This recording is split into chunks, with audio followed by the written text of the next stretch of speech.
the hat's coming off.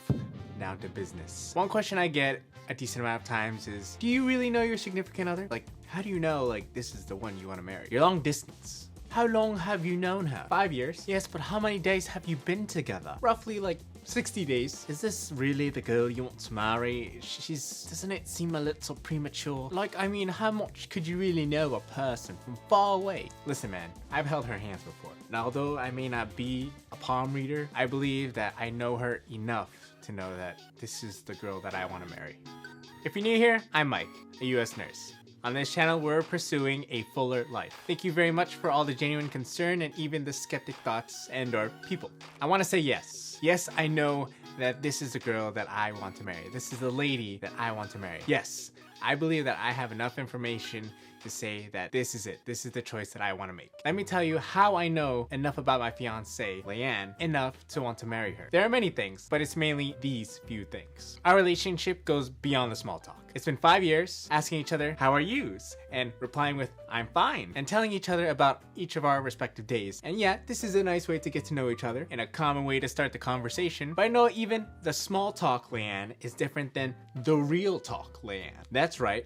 Real talk. You know, the talk that speaks the truths and the convictions from one's hearts and mind about things that bring joy, but also about the things that take it away. She's the voice that doesn't just agree with me, but she's also the voice that disagrees with me and corrects me with love, whether it's a sharp tone or even a soft tone. It's been 5 years of ups and downs, happy surprises and disappointments, and heart-to-hearts and dramas, mostly Korean dramas. Besides that, I'm not saying that this is it, that all the conversations that Leanne and I have had is the totality of who she is. I'm just saying that this is the woman that I want to marry, because this is it. This is the beautiful beginning that will only get more beautiful. And if she wants to change her mind, I think it's still beautiful, because I believe that will even point her to a better direction to where she could be, even if it's not with me, and vice versa. It's a give and take of getting to know each other, but also a bit more of discovering more of ourselves and how we are with one another. And I love who she is and who she is with me. Which brings me to the second point, Leanne is the one I want to marry, is because our relationship is beyond just the two of us. Like, who is she when she's not around me? Is she still kind?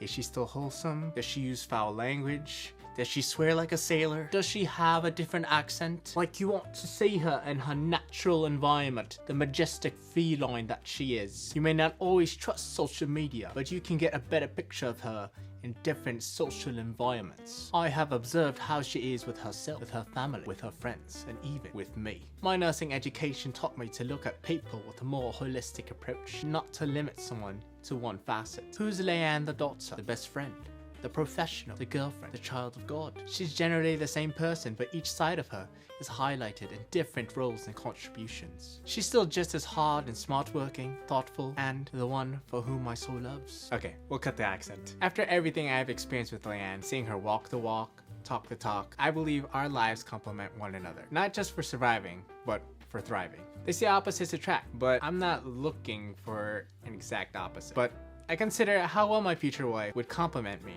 and how well I would complement her. When we marry, it's not just Mike, it's not just Leanne, it's Mike and Leanne. Not just the individuals, but the familial unit, living and thriving together. She can be mine and I can be hers, but just because we have a piece of paper, a home, and even a life that says we're officially together in holy matrimony, doesn't mean life will be happy, especially for most of the time. Leanne makes me happy, but she is not my happiness. It's not her job to make me happy. It's not up to me to put pressure on her to make me happy. That's not what this is about. So instead of putting pressure on her to make me the happiest man alive, I personally stuck my roots in a loving God and left all the work to him. Leanne has done the same, and between the two of us, I believe we can support one another in personal passions, personal growth, and a fuller life. Do I know 100% of who my fiance is? No, that's okay. Neither her or I can make the promise that we won't change. I can't make the promise that I'll still love you the same way that I've always been. And I hope that I don't, because in actuality, I wish and I hope that I would love her better than I did yesterday. That's a good positive change, and that's an opportunity to take. That's an opportunity to give. You want that personal growth. That's fine. If there's anything that's not going to change, or at least if it's going to change, it's going to change in a positive resolve, it's her core values. And I believe her core values that we both share, well, I believe it's well set. It's just going to be those values stronger and even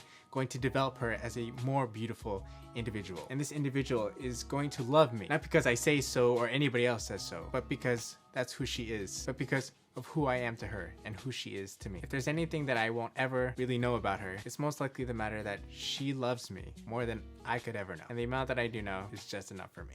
And there's still a whole lot more room for both of us to grow. But if you yourself in a long distance relationship and you're doubting yourself, like, how will I know like this is the person I'm going to marry? Or this is the person that I want to spend the rest of my life with? Well, just look at these few things. And over time, like, you build a profile, Facebook profile, social media profile. Like, a picture says 1,000 words. And if you take a picture with this person that you spend so much time with, you're not just gonna have all these memories, but you're gonna have a good, decent picture of what is and what could be, what has been, and what's the transformation that has been happening until now. The person who I admire in 2016 when we first started, she's not the same person. And that's good. She's an even better person. Trying to validate your relationship in front of all your peers, yeah, that's quite a chore. But if anything, I just take it as a reminder to, like, say, hey, guard your heart, guard your mind. Like, don't get trapped into this honeymoon phase. Don't focus too much on the shallow things. Be real with yourself and be real with each other. Because although love is fun, it's not a game to be playing with hearts. Thanks very much for watching. I'm Mike B. Salazar, and I'll catch you in the next one.